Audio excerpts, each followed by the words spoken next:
Kal qaim alladzi la yaftur. Seperti orang yang sholat malam tidak pernah putus. Oh, luar biasa, ganjarannya besar, Pak. Seperti orang yang sholat malam nggak pernah putus, tiap hari sholat malam. Itu ganjaran bagi orang peduli janda. Qasaim alladzi la yuftir. Seperti orang yang puasa nggak pernah berbuka. Puasa terus tiap hari. Ini keutamaan peduli dengan janda. Nanti saya bahas, jangan kemana-mana, jangan tidur. Kemudian hadis yang ketiga, Nabi bersabda, saru to'am tolak to'amul walimah, yumna'uha mayatiha, wa yud'a ilaiha mayakbaha. Seburuk-buruk makanan pesta adalah pesta walimah yang dilarang orang yang butuh, yang diundang orang yang nggak butuh. Artinya apa? Yang diundang yang kaya aja. Yang kaya sebenarnya nggak butuh makan. Yang miskin malah nggak diundang. Yang butuh makan justru yang miskin. Makanya kalau pesta makanannya habis, berarti yang diundang orang susah semua itu. Ya, kalau pesta sisanya berlimpah, itu yang diundang orang-orang kaya. Jadi banyak orang bikin walimah, kalkulasinya matematika, pengen untung. Jangan, ini nggak boleh. Ya, bikin pesta walimah motivasinya supaya dapat doa keberkahan. Ya, syukur-syukur makanannya habis. Jangan ada pilih kasih, yang diundang yang kaya saja. Yang susah nggak diundang. Ini nggak boleh, haram. Nabi mengatakan syarut to'am, seburuk-buruk makanan pesta. Itu makanan pesta yang buruk. Yang diundang yang kaya-kaya saja, nggak boleh. Kemudian Nabi melanjutkan, wa man lam yujibid da'wata faqad asallaha wa rasulah. Barang siapa yang tidak memenuhi undangan, maka dia durhaka kepada Allah dan Rasulnya. Berarti memenuhi undangan hukumnya wajib. Ini undangan pesta pernikahan. Kalau undangan yang lainnya nggak wajib. Nah, ini ada tiga hadis yang kita bahas. Ya, tolong jangan tidur dulu. Ya, di sini memang kondusif. Ya. Di masjid ini dari awal saya ngajar kondusif, khususnya yang di belakang tuh, yang nyender-nyender itu patut dicurigai itu. Ya, padahal udah sediain kopi ya, masih tidur juga. Semoga Allah mengampuni dosa-dosanya. Yang pertama jadi bahasan kita tentang yatim. Aku dengan orang yang peduli yatim, jaraknya dekat di surga. Jamaah sekalian, yatim itu anak kehilangan bapak, bukan kehilangan ibu. Kalau hewan dikatakan yatim, kalau ibunya nggak ada. Terbalik. Karena hewan itu hidup bersama ibunya, bapaknya nggak jelas. Ya, ayam, kucing, itu anaknya hidup sama ibunya, bapaknya nggak jelas. Makanya kalau hewan kehilangan ibu, berarti hewan itu yatim. Tapi kalau manusia kehilangan bapak, maka dia yatim. Jadi yatim itu bukan kehilangan ibu, kehilangan bapak. Disinilah jadi dasar laki-laki bapak lebih utama dari ibu. Jadi sebenarnya bapak sama ibu lebih utama bapak. Di Indonesia terkenal keutamaannya lebih ibu. Kenapa? Karena bapaknya kalah sama ibunya. Nih di Indonesia kan takut sama bini. Ada hadis yang mengatakan, Ustadz, kan ada di sahabat Nabi tanya, ya Rasul, kepada siapa saya berbuat baik? Nabi mengatakan, ibumu, ibumu, ibumu. Baru yang keempat, bapakmu. Ini hadis bukan keutamaan ibu. Justru hadis ini tentang kelemahan ibu. Kebanyakan orang durhaka sama ibunya. Kenapa? Ibu lemah. Itu dia hadisnya. Lebih ingatkan, ibumu, ibumu, ibumu. Baru yang keempat, bapakmu. Jadi umumnya manusia durhaka sama ibu, karena ibu lemah. Jarang orang durhaka sama bapak. Apalagi bapaknya militer. Ya, marinir. Suruh push up sama bapaknya. Push up kamu. Gitu. Lagi ngaji kamu tidur. Gitu. Suruh push up sama bapaknya. Nah, jadi orang tuh kebanyakan durhaka sama ibu. Jadi yatim kehilangan bapak. Ini jadi dasar kata ulama, bapak itu jauh lebih utama ketimbang ibu. Ada beberapa poin tentang keutamaan bapak dari ibu. Pertama ini dia, definisi yatim. Yatim anak kehilangan bapak, bukan kehilangan ibu. Yang kedua, kenapa bapak lebih utama? Karena anak dapat nasab dari bapak. Bin tuh silsilah nasab tuh dari bapak, bukan dari ibu. Jadi orang harus dijaga nih nasab. Bapak kasih tahu sama anaknya, suruh hafalkan nasab. Ini nasab kamu, nak, dari bapak. Bin fulan, bin fulan, bin fulan, bin fulan. Kalau bangsa Arab sampai 50 hafal silsilah nasab. Yang ketiga, dari bapak itu orang dapat suku. Suku itu dari bapak. Kamu sukunya apa? Lihat bapak kita. Bapaknya Jawa, ya Jawa. Walaupun ibunya Jepang. Gitu. Ya gue tanya, kamu orang mana? Orang Jawa. Suku dari bapak. Ya. Yang keempat, orang dapat nafkah dari bapak. Ya, dapat nafkah. Dia sekolah, dia kuliah, bapak peras keringat. Sehingga orang sukses, jadi payah, keringat bapaknya. Yang kelima, orang dapat wibawa dari bapaknya. Makanya kalau anak kecil bandel, ditanya sama orang, lu anak siapa lu? Bapak lu siapa? Kan orang kan nanya emaknya, mak lu siapa mak lu? Gitu kan. Orang nanya bapaknya, berarti orang dapat wibawa dari bapaknya. Lihat Gibran tuh, wibawa. Gibran ya kan. Dari siapa? Dari bapaknya ya kan. Iya, macam-macam golong ya kan. Ini Gibran tuh, kondusif dia hidupnya, ya kan, tumak nina, gitu. Tenang gitu. Proyeknya banyak ya kan. Nah, bapaknya, jadi orang dapat wibawa dari bapaknya. Itulah sebabnya sebenarnya laki-laki itu, bapak itu lebih daripada ibu. Cuman banyak penceramah terlalu memuja-muja perempuan. Wah, perempuan segalanya. Nabi mengingatkan 3 kali, ibumu, ibumu. Jadi perempuan 3 kali. Padahal maksud hadis itu, orang yang sering durhaka itu kepada ibu lemah. Itu maksudnya. Bukan perempuan 3 kali daripada laki-laki. Bukan. Nah, karena diangkat-angkatlah perempuan, akhirnya banyak laki-laki kalah sama perempuan. Iya. Menang gagah doang. Takut sama bini. Ya kan? Nah, siapa yang menafkahi anak yatim?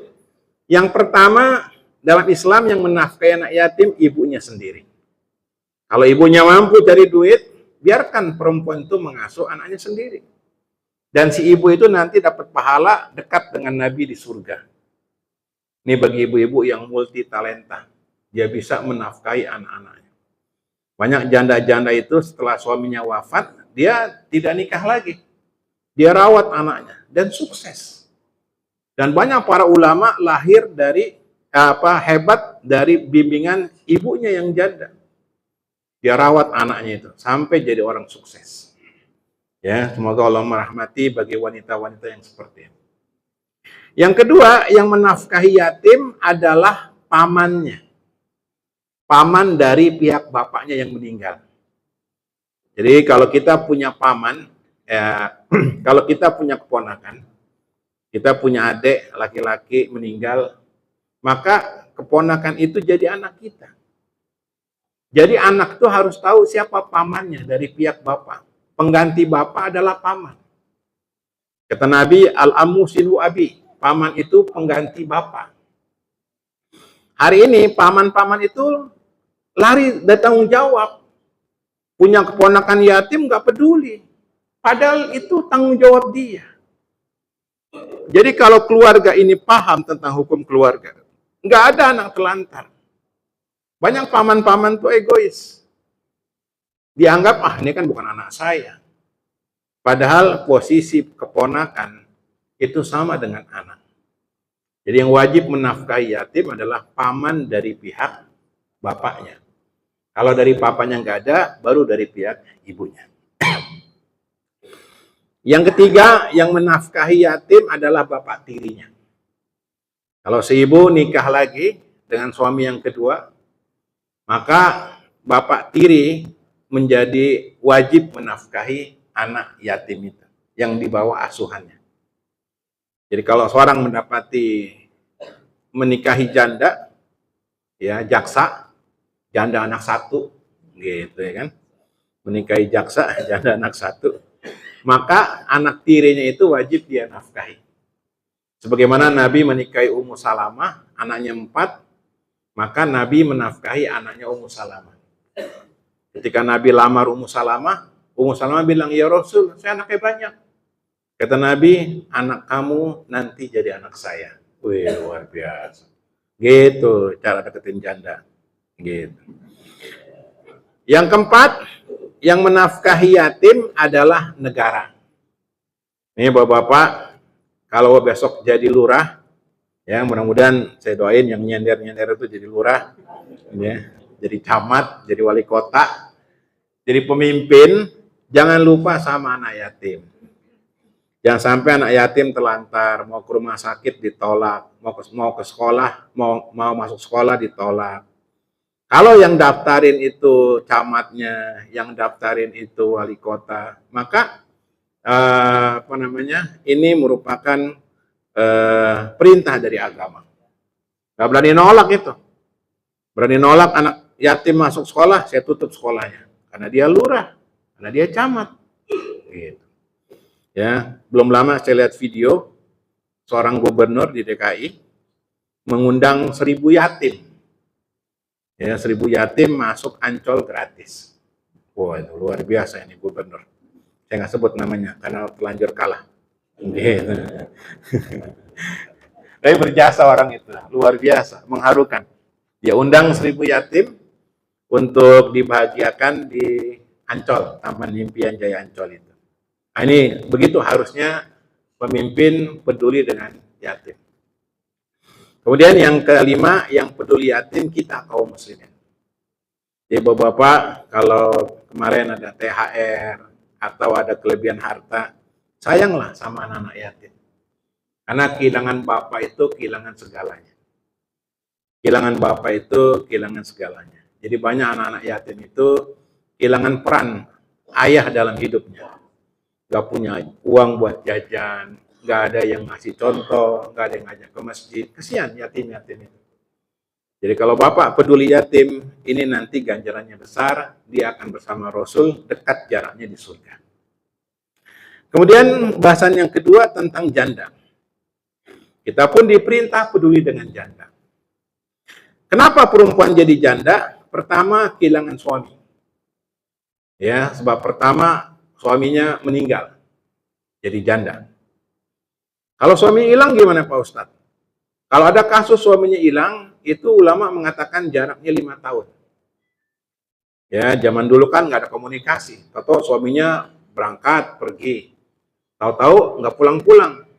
Mungkin dia meninggal ketika perang, kejahatan, atau kita nggak tahu. Nah, kalau perempuan ditinggal suaminya selama 5 tahun, misalnya suaminya TKI, kerja ke luar negeri, tapi nggak pulang-pulang. Kayak Bang Toyib, nggak pulang-pulang gitu. Nah, setelah 5 tahun nggak ada kabar, boleh perempuan nikah lagi. Udah nikah, suaminya pulang. Ya, maka pernikahannya itu batal karena ada suami yang pertama. Ya, ini hukum syar'i ini, Pak. Jadi kalau ada kasus bapak punya anak nikah dengan laki-laki, laki-lakinya merantau.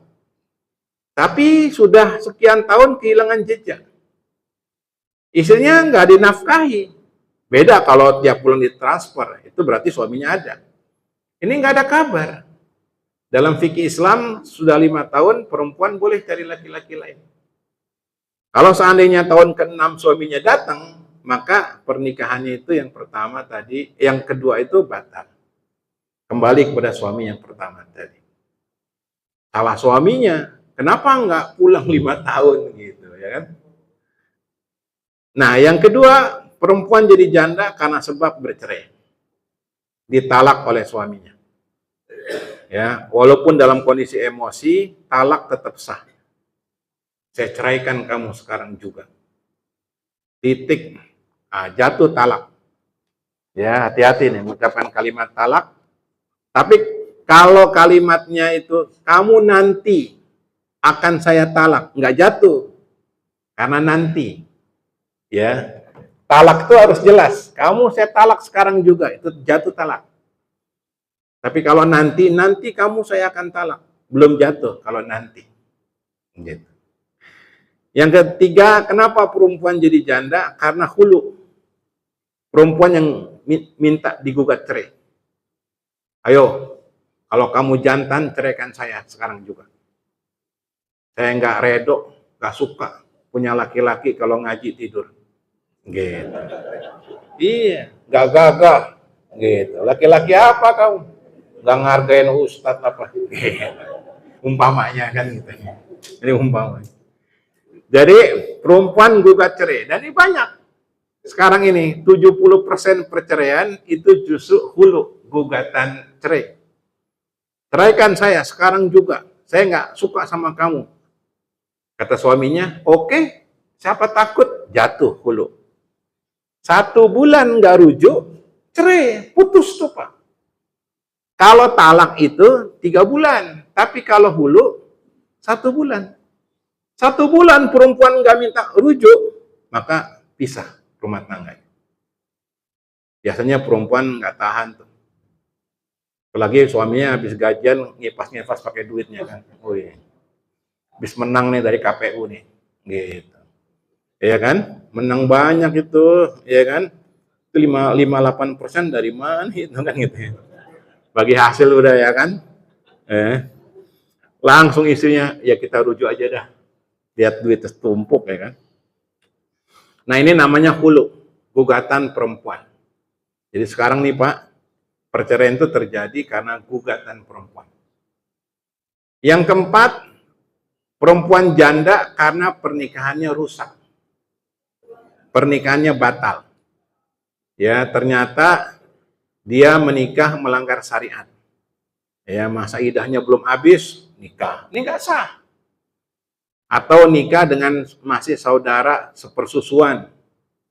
Ya, nggak boleh, nikahnya nggak sah. Atau suaminya murtad, pindah agama. Otomatis pernikahannya batal. Kadang suami istri nikah, umpamanya suaminya pindah agama, murtad, maka otomatis pernikahannya batal. Nah, jadilah dia janda. Nah, siapa yang menafkahi janda? Pertama, janda, punya menafkahi janda. Hak-hak janda, saya mau jelaskan hak janda. Janda punya hak dalam Islam, yaitu pertama, janda punya hak untuk menafkahi dirinya sendiri. Kalau janda itu berprestasi, dia jadi guru, dosen, jadi dokter, ya, dia punya usaha, dia boleh berhak menafkahi dirinya sendiri. Ya, pada zaman sekarang ini banyak perempuan-perempuan punya keterampilan cukup bagus. Ya, dia punya penghasilan yang bagus, dia berhak menafkahi sendiri. Yang kedua, hak janda, ya, janda berhak kembali kepada keluarganya. Jadi bapak-bapak kalau punya anak perempuan, kemudian nikah, bapak boleh menyisakan harta. Khawatir nanti anaknya dicerai, maka anak bapak jadi tanggung jawab bapak lagi. Beda dengan anak laki. Anak laki nikah, bercerai, bapak tetap nggak punya tanggung jawab nafkahi anak laki yang sudah dewasa. Tapi kalau anak perempuan, ya bercerai, maka nafkahnya ditanggung bapak lagi. Kalau si perempuan itu nggak bisa nafkahi dirinya sendiri.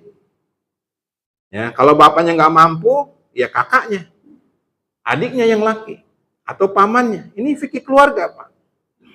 Jadi kalau bapak punya keponakan, janda, terkatung-katung, wajib bapak nafkahi sebagai paman. Bapak sebagai kakak, punya adik, janda, suaminya meninggal, maka di bawah tanggung jawab bapak. Hari ini banyak janda, maaf ya, akhirnya salah jalan. Jadi jablay, ya, pelacur. Oh, di sini banyak nih. Ya, ini lampu merah, belok kiri dikit ada situ. Ya, belakang Taman Sari, siang-siang udah mangkal. Gitu. Lokasari. Terus sampai ke Beos. Beos kalau malam tuh, luar biasa. Masjid, Meset and Pijit. Gitu. Ya. Walaupun aneksis ditutup, tapi kanan kirinya masih tetap banyak. Dengerin nih Pak, ya, yang pura-pura tidur, gitu. Nah, jadi kenapa perempuan bekerja seperti itu? Karena nggak ada yang nafkahi, keluarganya nggak ngerti. Kalau dia punya kakak, punya adik yang janda nggak bisa mencari nafkah, wajib dia bantu. Jangan sampai terfitnah, akhirnya jadi pelacur. Kesian. Ya, menghinakan dirinya, menghinakan agamanya, kesian. Nah, kalau bapaknya masih ada, kembali kepada bapaknya. Makanya bagi seorang ayah yang punya anak perempuan, dia boleh simpan hartanya, jaga-jaga. Khawatir anaknya jadi janda. Dia sebagai seorang ayah mampu menafkahi anaknya lagi. Sini nak, bapak masih hidup. Bapak masih sanggup untuk ngasih nafkah buat kamu. Itu laki-laki. Itu laki-laki. Kalau dia punya anak perempuan. Kemudian yang ketiga, janda punya hak untuk menikah lagi. Jadi jangan dihalang-halangi. Ya, mau nikah lagi, takut-takutin nanti kamu gagal lagi, jangan. Karena nikah fitrah. Mau nikah lagi, sudah, nanti walinya yang cariin. Ketika Umar anaknya jadi janda, Umar langsung nyariin. Nawarin ke Abu Bakar, nawarin ke Nabi, gitu. Nawarin ke Utsman. Walaupun janda tapi nggak diobral. Tetap jaga kehormatannya. Gitu. Jadi kalau dia mau menikah lagi, silakan. Kalau dia nggak mau menikah, ya nggak apa-apa. Ya. Jadi janda punya untuk menikah. Yang keempat, nih janda punya hak untuk dihormati. Ya, jadi jangan mentang-mentang janda kita mandang sebelah mata. Ya, ini banyak di kantor-kantor, mentang-mentang janda itu bawaannya apa gitu ya. Jangan, ya. Ini perhatikan nih bagi bapak-bapak yang profesinya Pemda, pemburu janda, gitu ya. Orang Pemda nih, pemburu janda. Jangan bisik-bisik ngomongin janda mulu ya. Jadi kalau laki-laki ngomong serius tuh biasa ngomongin janda itu. Gitu. Kalau mau nikah, nikahin dengan cara yang benar. Nah, jadi jangan bahan gosip lah.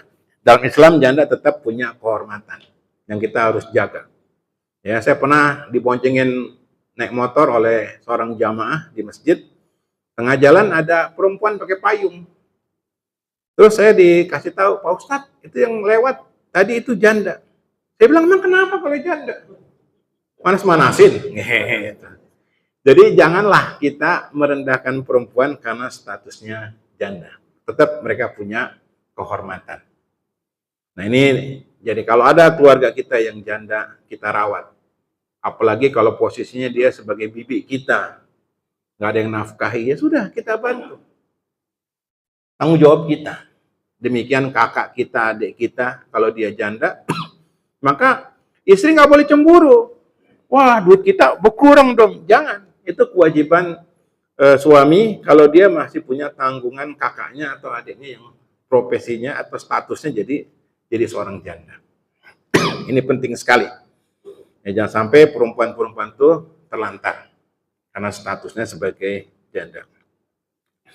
Kemudian yang kelima, hak janda yaitu hak untuk menuntut ilmu. Ya, untuk menuntut ilmu dan yang sejenisnya. Dia mau kuliah lagi, boleh, silakan. Jadi kalau ada kasus perempuan suaminya meninggal jadi janda, dia mau nerusin umpamanya S1, S2, S3 ya, di waktu-waktu senggang, nggak apa-apa. Ingin belajar, menuntut ilmu. Atau di antara mereka ingin mengambil profesi. Ya, belajar untuk supaya apa? Dia bisa bertahan hidup. Ya. Saya punya tetangga itu janda, alhamdulillah anak-anaknya sukses. Yang di UI 2 orang, yang di UGM, alhamdulillah. Ya, walaupun sempat ijazahnya ditahan di pondok. Datang ke saya, Pak Ustadz, tolong ambilin Pak Ustadz, gitu. Kesian, ya karena biayanya terkatung-katung. Alhamdulillah sekarang anak-anaknya sudah pada kerja.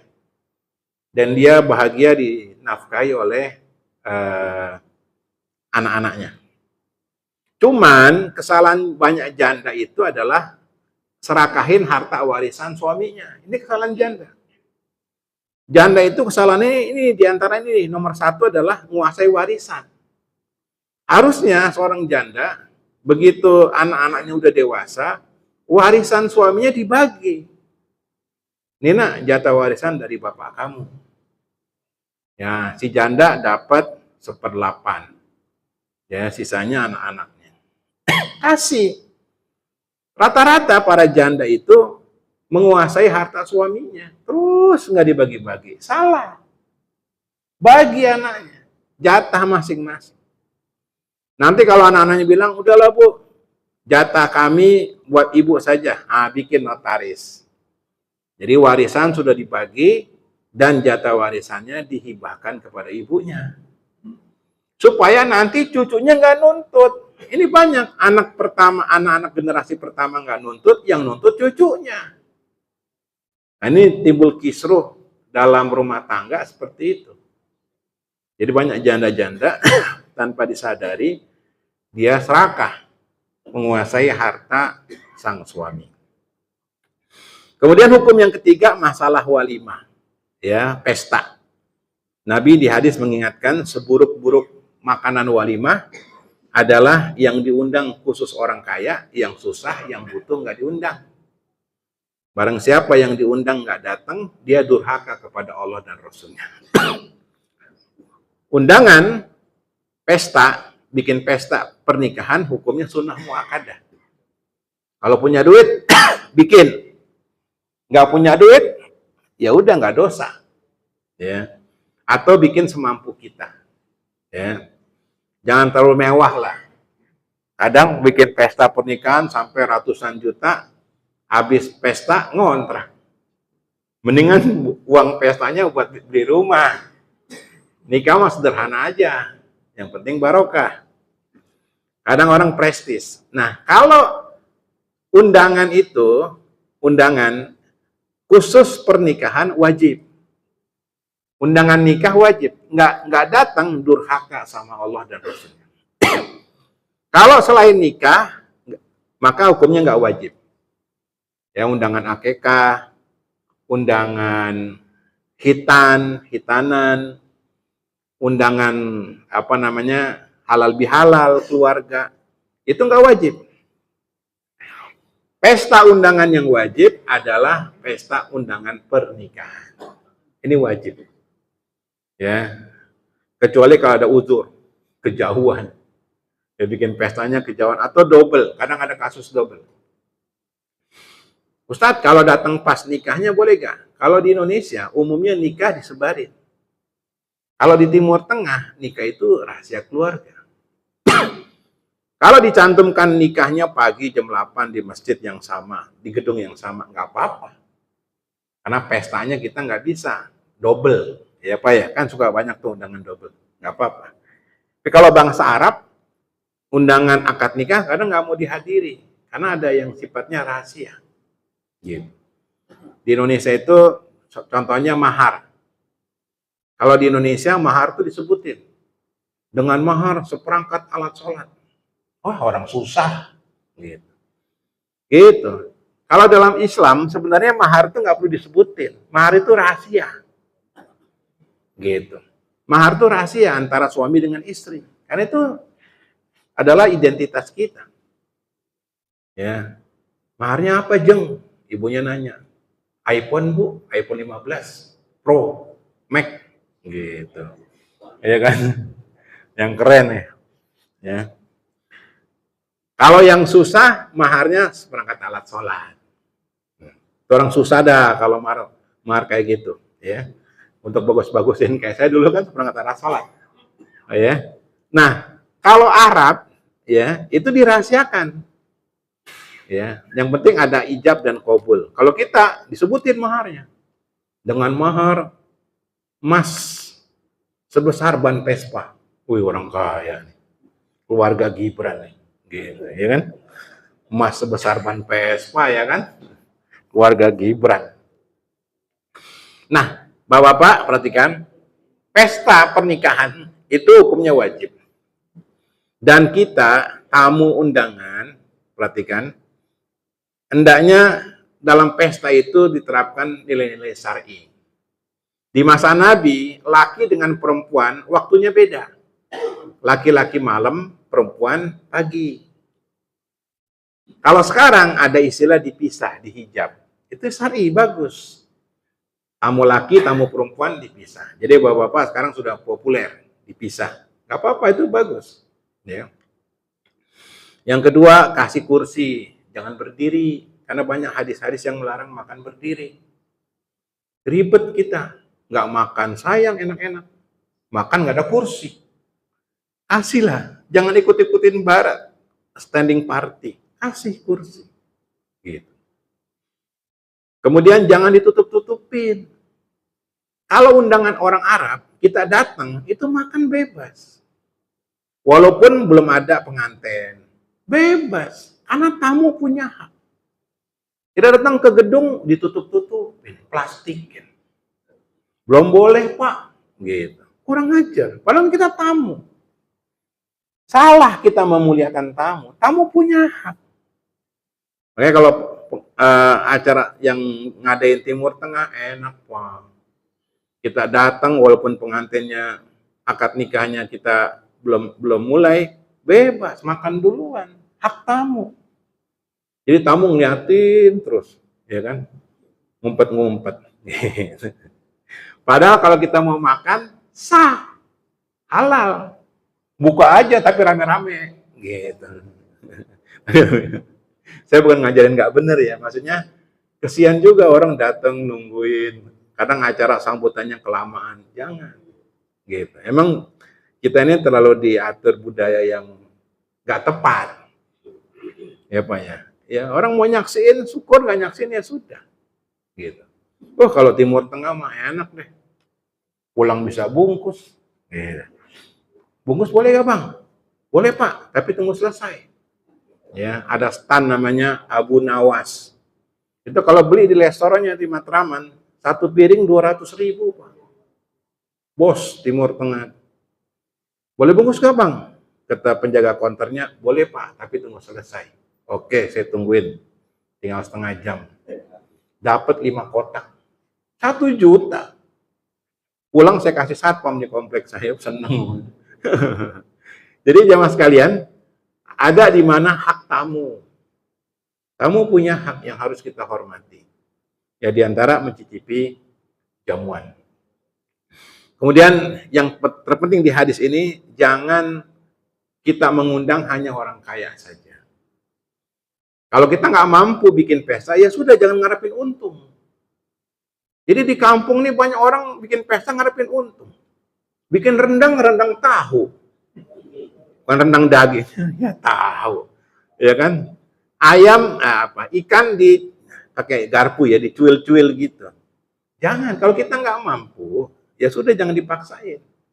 Jangan ada asumsi bikin pesta nyari untung, jangan. Ini kita untuk mengharapkan keberkahan.